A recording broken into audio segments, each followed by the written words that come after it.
Moi, je suis une personne agressive, tu sais, puis un affaire que je trouve intéressant, c'est que des fois, les gens, quand ils veulent me juger, ils vont me dire des choses comme sois pas agressif, tu sais, toi, ton problème, c'est l'agressivité. Puis je me dis, tu sais, si mon problème, c'était la mélancolie, tu me dirais-tu, toi, ton problème, c'est la mélancolie. Mais, quelque part, on fait la même affaire quand une personne est mélancolique. On va dire, ah, sois pas triste. Je comprends, moi aussi, des fois, je suis triste.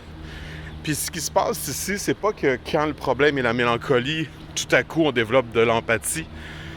C'est qu'on fait une projection de nous-mêmes. Puis quand il y a de la mélancolie, ben on parle de notre mélancolie. Puis quand il y a de l'agressivité, on parle de notre agressivité.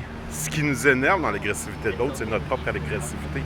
Comme disait Jésus, regarde pas la brindille d'herbe dans l'œil de ton voisin, mais regarde la poutre dans la tienne. C'est ta propre agressivité qui te rend agressif quand tu vois de l'agressivité. Ce qu'un guerrier sait faire, c'est rester calme de l'avant l'agressivité de l'autre.